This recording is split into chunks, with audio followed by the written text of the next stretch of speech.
Hi, everyone. I'm Vincent Joe. Hi, I'm Kathy Reed. And I'm Allison Reed. Hi, I'm Ashley. Hi, I'm Grace. We're from the Haydenettes. I am Mark Henretti. Ciao a tutti, siamo Rebecca Ghirardi e Filippo Ambrosini e vi diamo il benvenuto a This Week in Skating.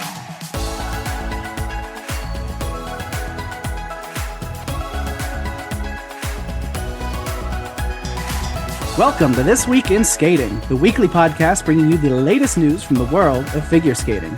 Here are your hosts, Daphne, Gina, and Matteo. Hello.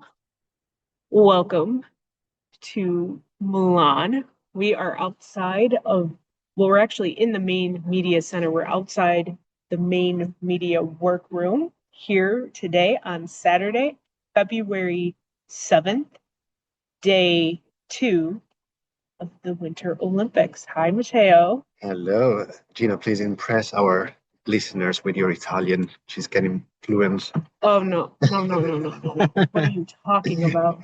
What I do have in my head, though, and we're going to talk about this in full detail in a little bit here, but the song that kept being played during the opening ceremony, which was the Milano Cortina oh, and it was just Milano Cortina oh, but it's just okay. So it's only day 2. Yes. I mean, I've been here since Thursday. And I got here Thursday late in the day. Yeah. But it has been quite an experience that I still can't find the right words for it. Just being in an Olympics. And before we even get further into this, we do miss our dear friend and fellow co-host of this podcast, Daphne. She's with us in spirit. She's getting constant updates from us. We're sending her stuff. So she's here with us, even though she's not physically here, and we know she's watching. So we love you, Daphne. I hope you're enjoying it from home and hope you're enjoying our experience from our phones.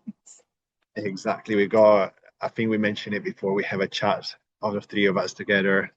And yeah, we are very much in touch. We send photographs to her, so hopefully she will feel like she's here with us, which is great.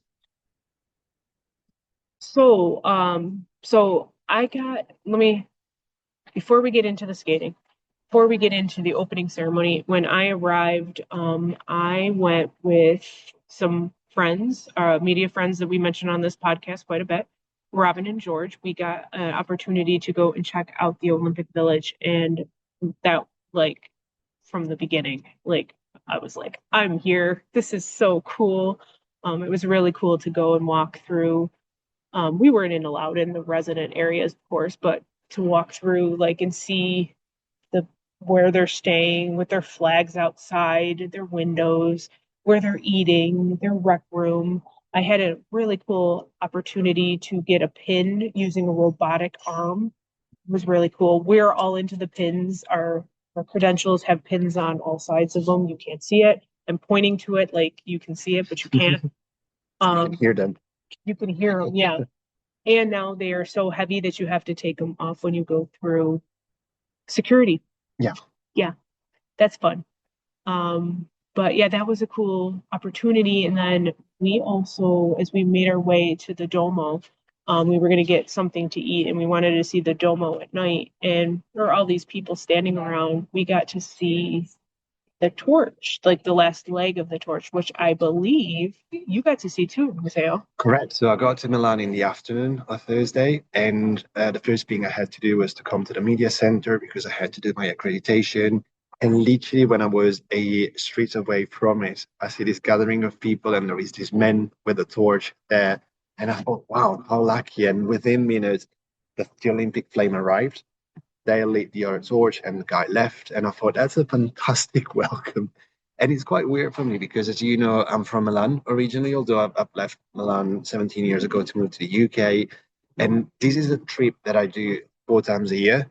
But believe me, this feels totally different because I'm experiencing Milan in a different way. And I feel a different person here rather than the guy that lives away from Milan that comes back to see his family. And it's fantastic. It's phenomenal. And the Olympics are all around you. that literally everywhere we go, Gina and I today, we got out of the media center tube stop or metro stop, and we started to see the skating all over. So we saw familiar faces. They narrate the history of figure skating all across the four disciplines. There are winners mentioned, quotes from Tara Lipnitsky, for example, that we saw. Even going back to, there's a bit of history with Milano Cortina, that the first, the Cortina Olympic Games, the first edition of them. So you really feel like you live and breathe the Olympic Games, which is exactly what Milan is trying to do, and we can confirm that it feels exactly like that. Yeah, totally. I mean, everywhere you go, I'm feeling that Olympic feeling. And it's interesting because Milan, this Olympics is two host cities, Milano and Cortina. There are events taking place in between those two host cities as well. A lot of things are spread out. If you haven't been watching, or you didn't watch the opening ceremony last night, you wouldn't maybe understand that, and that's different. It does make it feel a little different because everybody is kind of spread out. And I should say, if you hear some background noises, people are walking by us. It is what it is. So just bear with us. We decided to just go outside of the actual main media room, and we're kind of in a nice little lounge area, but people are walking by. So yeah, just so you know. So before we go into the skating part, so yesterday officially in our book was day one, because we started with 3 events of the team event. But we'll start with what we did last night, which was the opening ceremony. We got the opportunity to attend the opening ceremony, something that we did not find out about right away. Just because we were credentialed to be here for the Olympics did not mean we had access to the opening ceremony. So we found out on Sunday. So we were pretty stoked about that we could go to the opening ceremony. And maybe Matteo can talk a little bit more about the stadium that we were in, because I don't know if people watched from home could tell how many people were there last night. It was nice, wasn't it? And that's one of the things that you never know until the very last minute. Are they actually going to sell all the tickets? And I would say probably 99% was filled up. And everyone had their colored bracelets, which you would have seen on the screen, giving you this beautiful vibe. And you can imagine how incredible it was from the stadium. But I think the number was something like 80,000 solid. And my family was there as well. We were at eye distance, but not that close, but we could still wave at each other. And so the stadium is called San Siro, and it's a historic stadium in Milan, because Milan has got 2 football or soccer, I think in American, isn't it? Teams which are Milan AC and Inter, which have been housed there. They're now kind of finding new locations, but that stadium is the one where all the main matches would happen.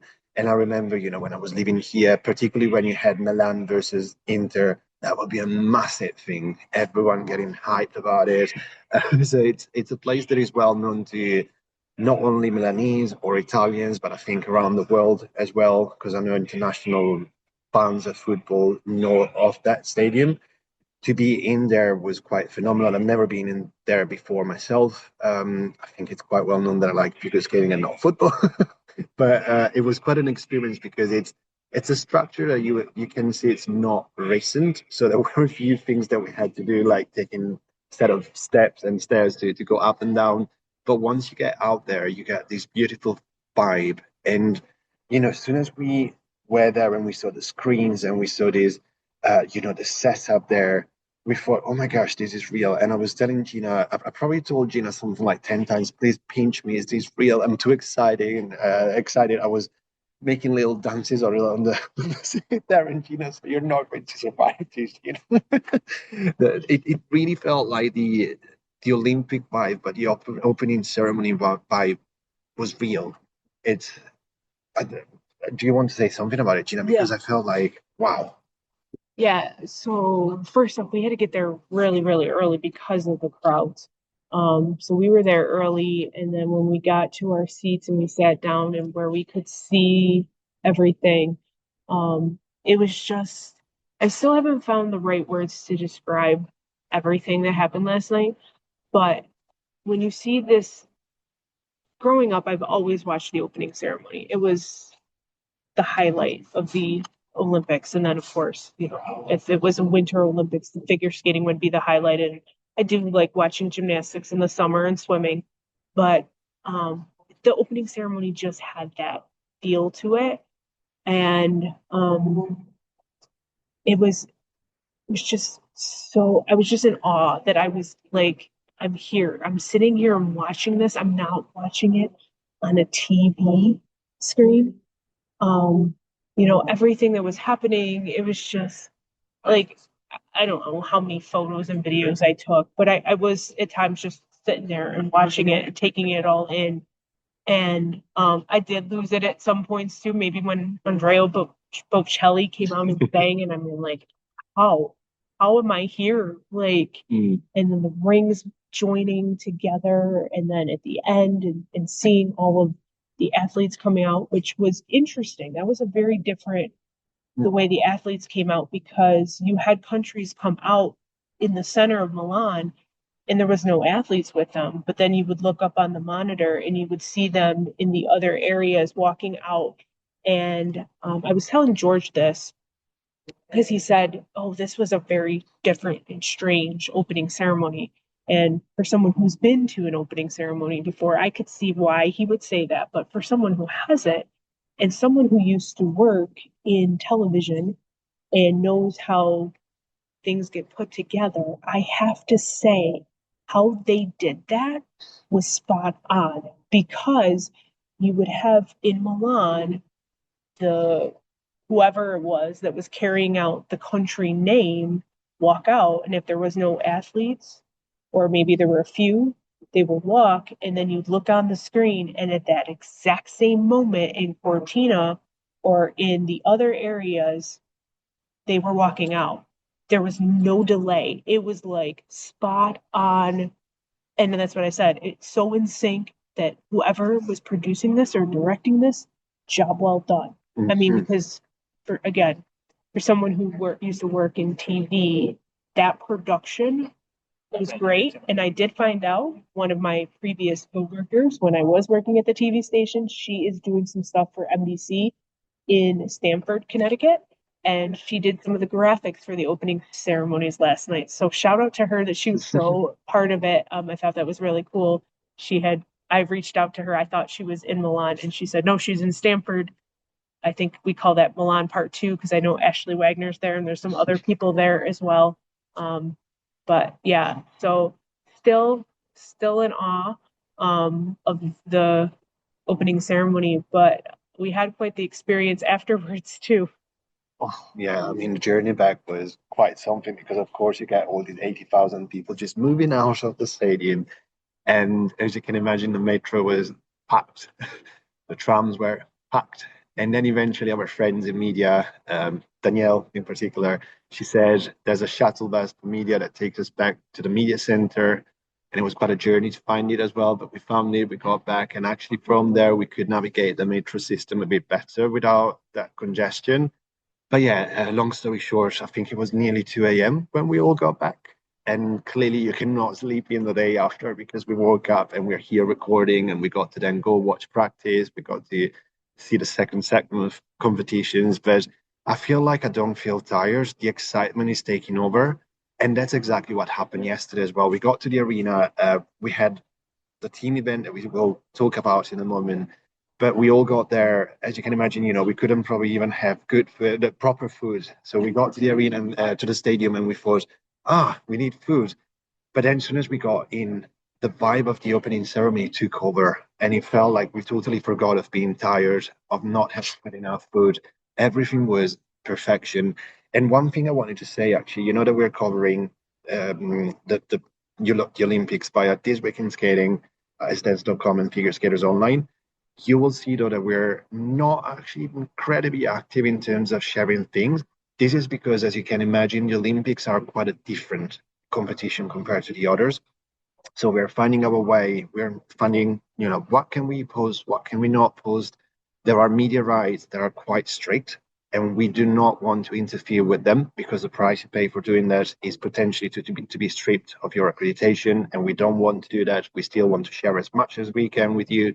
But when you look at the visual aspects of what we share from our social media, you will find some photos here and there behind the scenes. But just to give you an idea, the mix zone, which is something that we would normally be able to post photos from, we cannot take photos from there. So that's why you're not seeing them. We can still take quotes, which we'll report back when we can, but we cannot take photos from there. We are about to find out whether we can take photos from the ring when the competition is on, but we are not taking any chance as yet. But and when it comes to the opening ceremony, I think we posted a couple of things here and there because over there it's more relaxed, and today's the day after, so presumably we are more able to share things. But yeah, that's why we are not we are not depriving you of content. There's plenty of content, visual content online. What you get from us is the behind the scenes, which is what we're giving you on these episodes.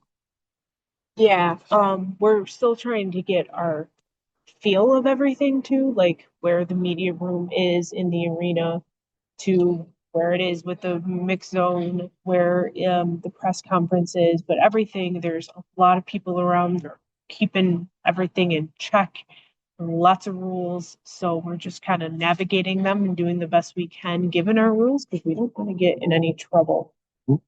So I think we need to talk about day one of the dance, or day one of the dance, day one of the team event, which did start with dance. So I was right on the right track. First, we had the rhythm dance, we had the pair short program, and then we had the women's short program of the team event. And again, 10 teams are participating in the team event. We've got Poland, China, Japan, Korea, Georgia, Italy, Canada, Great Britain, France, and the US. And then today, after the men's short program, the top 5 teams will move on to the free skate. So the bottom 5 teams will be eliminated from the team event. So right now the standings are United States is in the lead with 25 points. Team Japan is in second with 23 points. Team Italy is in third with 22 points. And then Georgia is fourth with 20 points. And Canada is in fifth with 19 points. So if it was to end to this before the men's short right program, it would be those 5 teams. But we still have the men's short program, and things can change up in those standings, and who could be the 5 teams may change based from these results, I should say. But we'll start with the ice dance event. We had Madison Chalk and Evan Bates winning that event with 91.06 points. They are just over the lead of Laurence Fournier-Bergerie and Guillaume Cizeron of France, who had an 89.98. And then in third would be Lila Fear and Lewis Gibson of Great Britain. They are 86.85, but Piper and Paul are right behind them, and Charlene and Marco as well. Those are your top 5 dance teams. So I literally sat in the media tribune for the whole dance event and watched all 10 teams compete. I only went down to the mix zone and caught Maddie and Evan and Lila and Lewis, but I did not, have a chance to talk to anybody else. And first off, I thought everybody really brought their best skating into that rhythm dance. I think it was my first time seeing the 90s rhythm dance internationally. So I got to see some teams compete their rhythm dance that I hadn't seen before. So I was excited about that. And we did see a new costume with Maddie and Evan. It's a little bit more color in Maddie's dress. And I believe Evan has got some more blue in his, a little different from what we saw earlier this season, but very strong skate for them. Laurence and Guillaume, again, very strong skate from them as well. I felt like the top 5 teams were all really good. And it is close there, but it all depends. I mean, I don't think we're going to see Lila and Lewis in the team event compete their free dance in the team event. And we could be seeing Piper and Paul with Canada. I'm sure we'll probably seeing Charlene and Marco, but it'll all depend again on how this men's event goes. But that was I thought the rhythm dance was really, the team skated really well. Again, I got to see programs that I've been seeing on TV finally in person, and so that was cool. And I'm looking forward to seeing a majority of these teams. Now, there are some teams in this team event that are not in the individual dance event, but I am looking forward to seeing these programs again from a number of these teams. Yeah, and it's very interesting because all that we're seeing now could be a kind of a preview of what might happen in the individual event. So when we look at the ice dance results from yesterday, we see the top three that we saw at the Grand Prix final. So I'm wondering, is that the way things are going to be? Some teams were, as you can imagine, happy but would have wanted a few more points here and there. But overall, it's the Olympics. Everyone is bringing it. Everyone is going out there with fire, and let's remember as well that the team event is different from the individual event. I think the technical panel as well is going to change in the individual one, so things might look different in that event. But what we saw yesterday was the top 10 national Olympic committees and their teams. We know that statistically, I think we are going to see definitely the United States and Japan moving on to the top 5 that are going to fight to contend for a medal. We think that Italy and Georgia are probably very much likely to make it to the top 5 as well. I think it's interesting to see who is going to get the last spot. Currently, it seems to be a battle between Canada and France. And to be fair, anything could happen, isn't it? Because we got the men's short program today. But before we get to it, shall we move on to the pairs?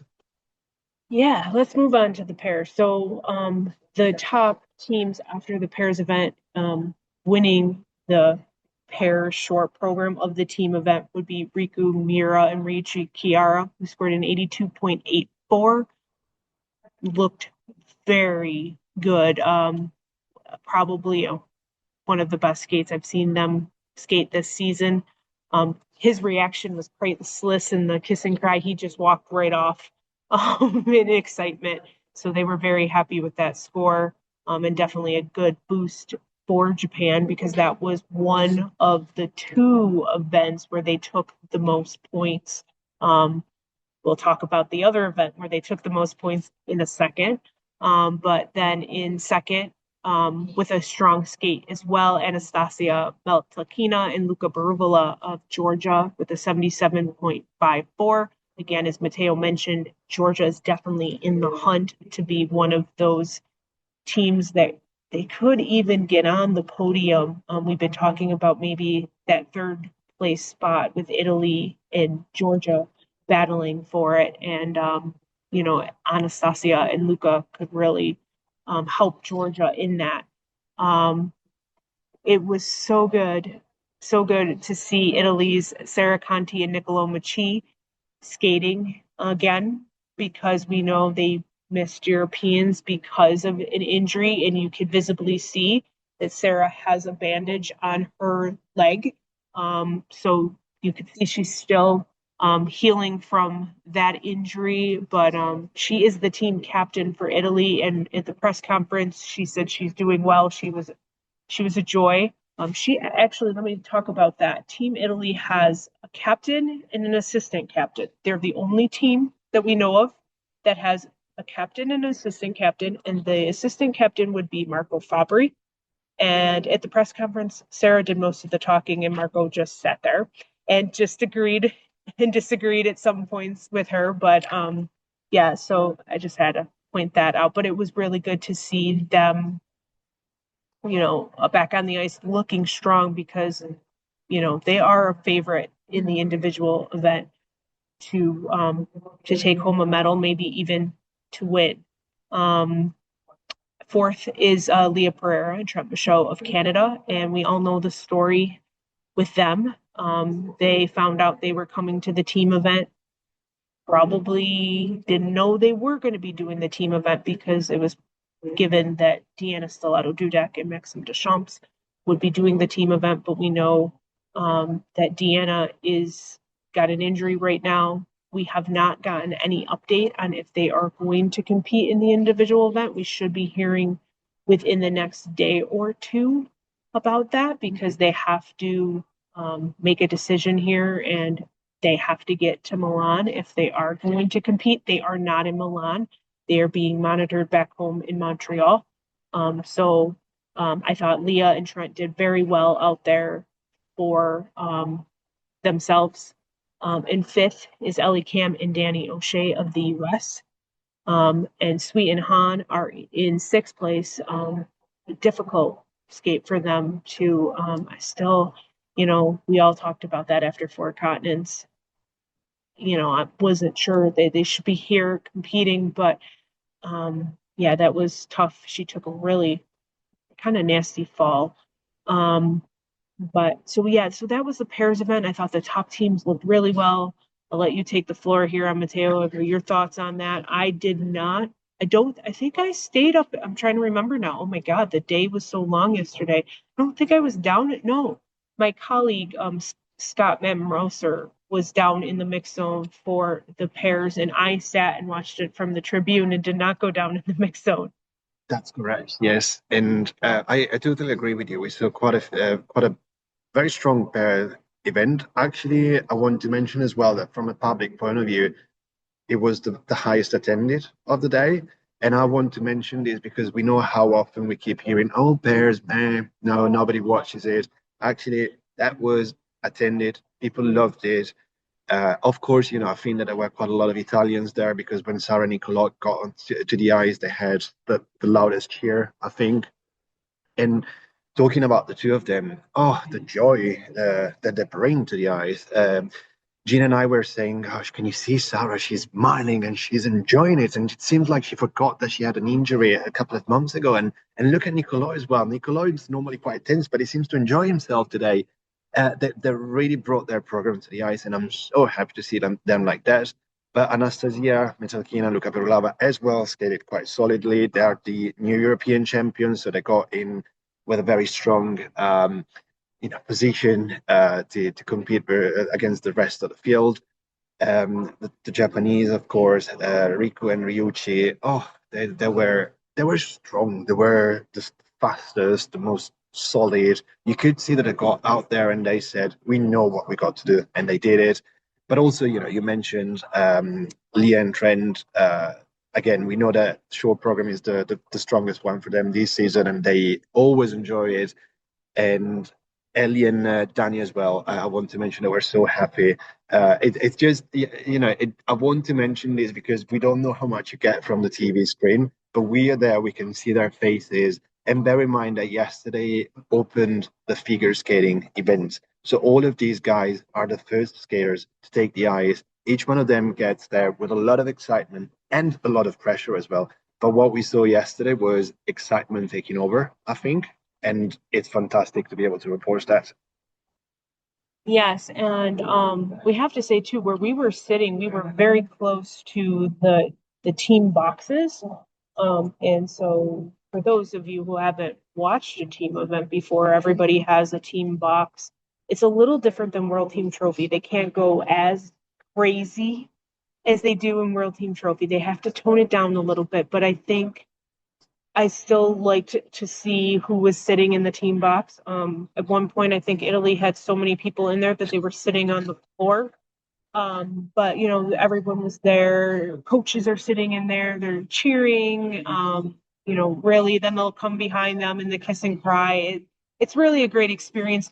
I've never been to World Team Trophy, so to get to see that, it was cool. It was really cool. I was, taking some photos of them just cheering and celebrating each other. And again, team skaters were coming in and out. Like I know Christina Carrera and Anthony Pomerenko, who are not competing in the team event. They were they were there pretty much most of the time, and again, cheering on their fellow teammates, and that was really cool. Yes, and actually one thing that I wanted to say as well is that not that I was making any assumptions here, but I was looking at them at some point and they were all watching each individual skater out there. You cannot see any of them on their phones getting distracted or anything like that. They were actually genuinely watching the skating. Even, ice dancers in the Great Britain box, Phoebe Becker and James Hernandez were there. I think they knew that Team GB would not qualify in the top five, most likely, but they were still there to support their team and the other teams. And they were actually watching everyone in the ice dance, in the pairs, in the women's. It's great. I feel like it's very inspiring. Yes. So let's talk about the last event of the day one of the team event, and that was the women's short program. In first after that event was Japan's Kaori Sakamoto with a 78.88, and then followed by Alyssa Liu of the United States with a 74.90. In third, Lara Naki-Gutman of Italy with a 71.62. And just behind her is Jia Shin of Korea with a 68.80.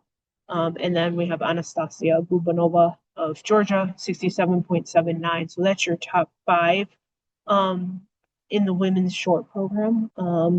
Let me just say, I may have shed a few tears watching Kaori Sakamoto's Time to Say Goodbye program. That was the only opportunity I was going to get to see that program because, as I've mentioned before, I'm not here for the women's individual event. So I will be watching that from home, but getting to see that program in person and knowing that is probably the second to last time I'm going to see Kaori. May have been why there was some tears coming down. We don't know if she is going to compete in the free skate yet, because as you know, there are two other strong Japanese women that could. We have to kind of see how the results go. There's a lot of strategy involved in this and who you put in and when you put them in, which it was interesting here with the United States because I didn't know if they were going to do Alyssa for short. I think maybe if you listen to our preview with Jackie, or maybe just when I might have not come on and said it on the podcast, but I thought they were going to do Amber short, Alyssa free. And that was maybe my personal feeling. I wanted that because I did want to see Amber's short in person, Madonna. But, which we have to mention about that, we can mention that in a little bit. I do love Alyssa short. How many times I've seen it, I'm never sick of that. And she skated quite well. There were a little jumps that were, needed to be reviewed. And I have not looked fully at protocols, but I believe there were some either under rotations or some cues in that. So that might have been why she was, a couple points behind Kaori. I have to say also too, Lara Naki-Gutman of Italy. I want to claim her for the United States. Why? Oh my gosh. But Lara Naki-Gutman of Italy. Wow. I mean, that was like the best skate for her and in front of a home crowd in there. I mean, they were loud for her. I'm so happy to see that. She's there in third, really helping Italy hopefully take home that bronze medal. And we will get to see her do Shark Naki, as we call it, in the team event. Yes, Lara Naki was definitely the one that we were like, wow, wow. And you could see that. I think, so I got this theory that when skaters get to the ice and they smile, they're going to have a great skate. And I felt like, okay, let's see what she looks like when she takes the ice. She was smiling. She kept looking at the team there in the booth of Team Italy. She was smiling. She got there. She did the jumps. She delivered it. She enjoyed it. Of course, the audience went wild when she did that, but that was really incredible. But looking at the top three, Alisa, we always say it, Alisa is pure joy. And again, she's another one that gets out there. She's got a big smile. You can see that she's looking forward to deliver her skate, to enjoy it herself, and to make everyone else watching her enjoy it. And I will never stop enjoying watching Alisa. She's just pure um, pure joy to watch. And as Gina was saying, I mean, Kaori is she's I cannot believe that she's going to leave after this season, but luckily she's leaving with a lot of great memories that we're all going to cherish. And to see her in great shape in her last season of her long career is phenomenal. So best of luck to her, to hopefully have what she wants out of this. Despite of whatever medal she will get, if she gets medals, I really wish her to leave Milan happy. So that's what we wanted to say about the women. Yeah, I just want to say two more things too. Gia Shin skated very well, and we've seen Gia do some not so great short programs, and it was nice to see her skate a really decent short program. We should mention Korea will not qualify for the finals. They don't have a pairs team. So that is automatically no points at all. So it's kind of impossible that they would qualify. But she came out here and delivered a really good short program. And that was my belief the first time I got to see her skate in person, because we know she was on the junior circuit battling Mao Shimada. And I think we said it after Gia skated. It was nice to see her get to have an Olympic opportunity, because for so long she was junior. And we then said in 4 years, that will be Mao Shimada getting finally her chance to compete at an Olympics. And I also wanted to point out Madeline Schizes of Canada. I thought Madeline did a really good short program. Disappointing with the scores, and she was disappointed. You could see it on her face in the kiss and cry. I have to say she recovered well after she had a music issue, where she had to go to the referee and say, have them start her music again. Because I thought it was a really good program. That Lion King program is a favorite of hers, and she was very happy with her skate afterwards. Of course, then she was just not happy with the scores. So that concludes the first day of the team event. We are now moving in to day 2 of the team event. We have 2 events, one being the men's short program, which then will determine the 5 teams that will head to the free skates. So with that being said, let's look at who will be competing later today. We have Ilya Malinin of the United States. We learned that he was competing early yesterday, that U.S. Figure Skating had named that he would be competing in the short program. He did not participate in the opening ceremony last night. We know that. We got that confirmed from U.S. Figure Skating. Amber Glenn did not participate as well, and Madison Chalk and Evan Bates did not. And Madison and Evan talked about that a little bit in the mix zone, that they said they needed to conserve energy to prepare for, most likely they are competing in the free dance of the team event, and then they of course have the individual event. We've got to remember that each National Olympic Committee can have 2 of the 4 disciplines where they can have someone different from the short to the free, or the rhythm dance to the free dance, which is the reason why strategy is very important. For instance, when we were in the press conference, Sarah Conti was talking about what Team Italy's strategy is. So they cannot have anything different in all the disciplines apart from the men's. And we'll get to it. Daniel Grassler is going to be the one representing Italy today. But they will then strategize, depending on today's result, about who will take over the free program. for the men in Team Italy. So each team is looking at that quite strategically, depending on how many points they got, who needs to be there, who has got the highest chances to get the highest results to help the entire team.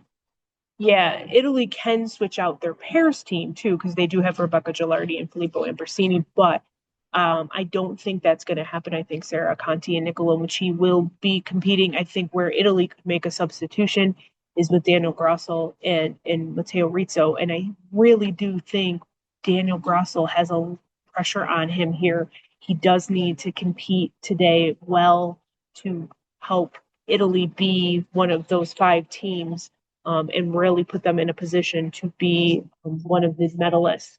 And Daniel, it's hard to say what kind of Daniel we're going to see on a given day.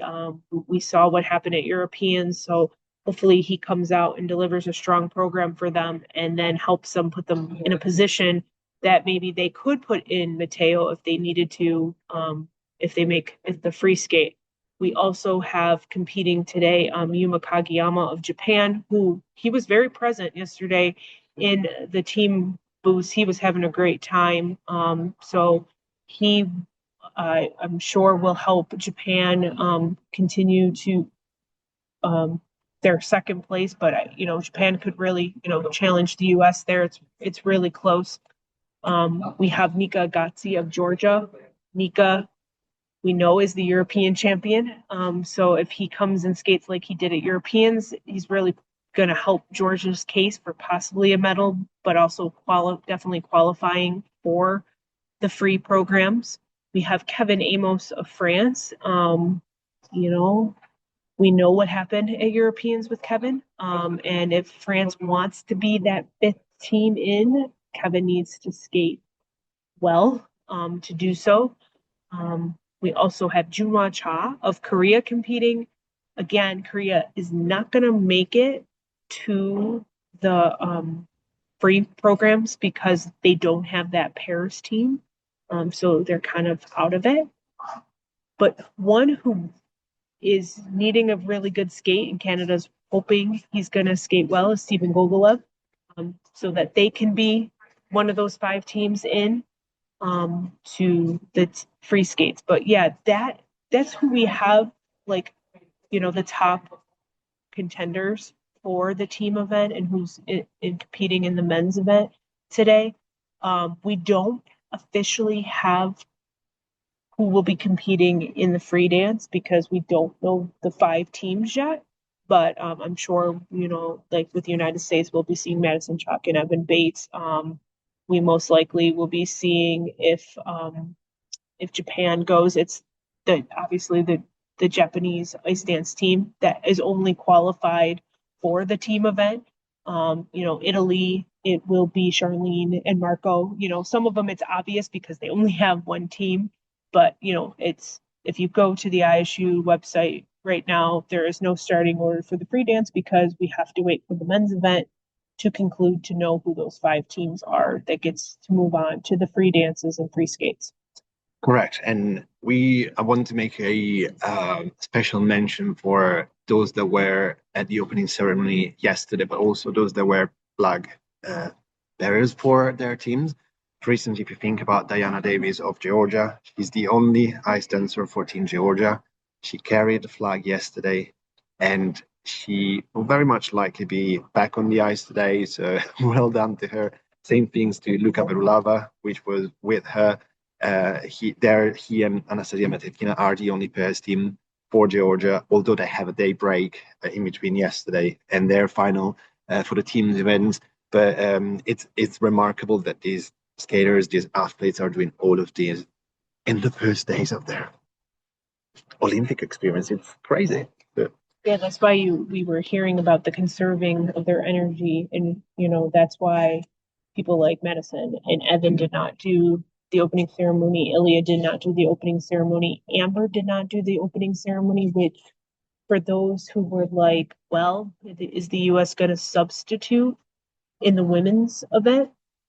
There's a very good chance that we will be seeing Amber in the free skate because we did see her yesterday really conditioning herself while she was in the team box. She was getting up, working out her muscles, stretching a little bit, then she'd go back into the team box. So the fact that she did not participate in the opening ceremony, even though this is her first Olympics, makes me think we're going to see her, and then just the way she was when she was at the team in the team box. So another thing I wanted to add, which Gina kind of mentioned, so they were talking a lot about strategy, they were talking about energy. So one of the questions that I were asked at the press conference was, do you actually prefer the team event to be before or after the individual event? And I think that there was a 99% consensus that it's much better for it to be after the individual event, because of number one, that being the key event for most of the skaters there, but also because they feel like it would make much more sense for the team event to be after the individual competitions, because it would also be more relaxed for all of them. They would enjoy it so much more. So I'm just reporting what each team captain was saying.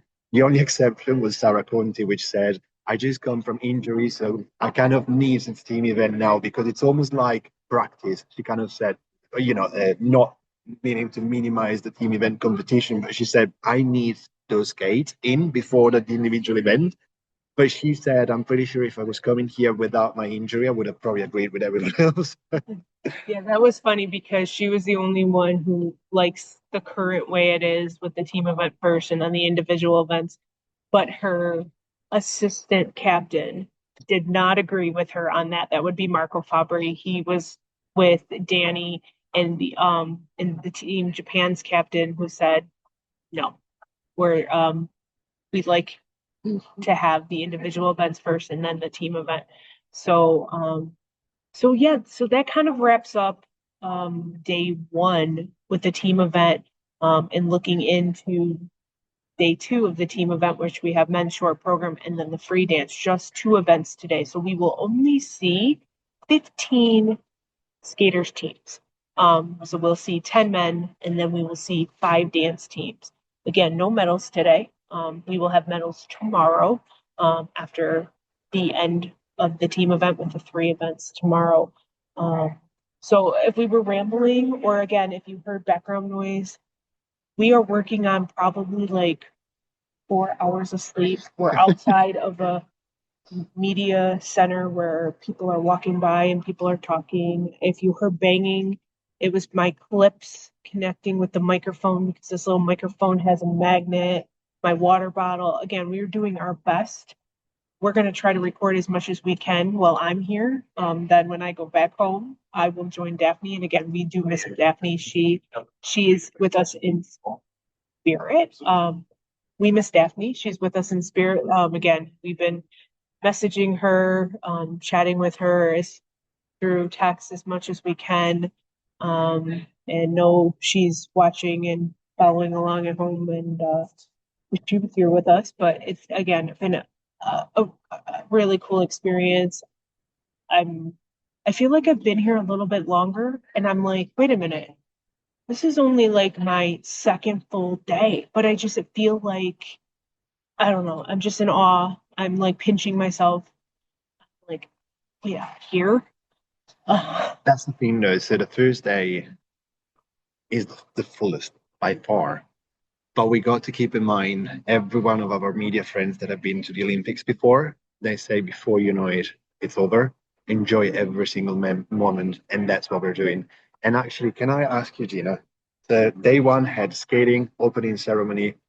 Are you able to tell us what is your top memory from yesterday? I think I know mine. Oh man. I'm gonna have to say, no offense to the skating. I mean, the skating was wonderful. I mean, it was day one. I'm gonna see how many more days of skating. So I can't. Gross. It was definitely the opening ceremony, because again, as someone who grew up watching the Olympics, watching it on a TV, being there, I, I mean, I would have never guessed it. It's like once in a lifetime bucket moment. I'm sitting there at an opening ceremony and with 80,000 plus of my Italian friends. And I mean, I want to say everybody in that stadium was like friends, because it felt like it's just a great atmosphere. yeah, so that was my highlight. What about you? I totally agree with you. No offense to the skating. We're incredibly happy to be here and to have witnessed day one of the skating, but the opening ceremony was incredibly special. As I mentioned before, my family was there as well. And literally, as we are recording, my mom messaged me and she said, "Hello, I am very happy." And reading that, I almost teared up, but I said, "Focus, you're recording your podcast." But to me, the moment that I keep thinking about is where the five rings got all together. That moment, I don't know whether Gina saw me, I was crying. And there was something about that moment because the Olympics are the peak of sport and human values. I want to say human values as well. We heard so many beautiful words throughout the entire opening ceremony of harmony, unity, and seeing the five rings coming up brought something to me that told me, wow. Yeah, and I felt that so with everything, because I think even George pointed out that he saw me clapping at a lot of times when they were talking about unity and peace and everything. The Olympic movement is so much more than just the sport. And I feel like I live and breathe the Olympic movement, that is something that I just, everything that they were talking about and that they, that I felt. And I was hoping like everybody else felt that. And I feel like that should be, what is carried on the next 2 weeks here in Milan. There's stuff going on back home that I don't agree with, and there's very much you could feel that here too. That there's people here in this country that don't agree with the things going on back at home. And there were moments of that was shown, but hearing that what the Olympics stands for, again, that was part of when I was tearing up too, because that I feel is why I love the Olympics as much. It's not all about who's going to take home the gold. It's about the unity of all of these countries coming together through sport, but through. I mean, I don't have words for it because I'm still like, wait, that just happened, and I am on how many hours of sleep, and that's why I'm on only so many hours of sleep, because I don't want to get 5 more minutes of sleep to miss 5 more minutes of this experience. Totally agree. I totally agree. It's phenomenal. And we hope that you're able to live it through us as well, because it's what we're here for. We don't want to show off that we are at the Olympics. We feel incredibly privileged, but we have a very big responsibility with us. And hopefully, stay tuned because we'll have more to share over the next few days. Yeah, so we're gonna wrap this up here. We're gonna go. I think we're gonna go grab a bite to eat, and or maybe do some little work here too, before we head over to the stadium.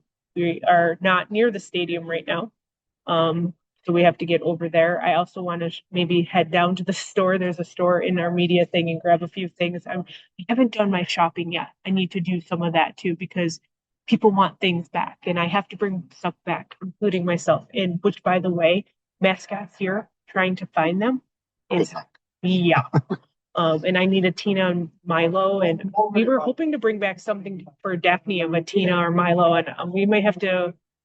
We're trying, Daphne. We're trying. But anyway, we'll wrap it up, and we will get this out hopefully soon. And shall we conclude with grazie mille? Grazie mille. I know, I understand that. Brava, Gina. I'm so proud of you. And happy Winter Olympic Games. Buon Olimpiadi Invernali. Thanks for tuning in to another episode of This Week in Skating. Remember, you can keep up with us throughout the week by visiting our website at www.thisweekinskating.com. Connect with us on social media for additional updates. You can find us on Twitter at This Week in Skating without the E's, or Facebook, Instagram, and Threads at This Week in Skating. You got a burning question or feedback for Gina, Daphne, or Matteo? Reach out to us via social media or drop us an email at thisweekinskating@gmail.com. And if you're really enjoying the show and want to support us further, consider joining our Patreon community at patreon.com/thisweekinskating. Until next time, have a nice week.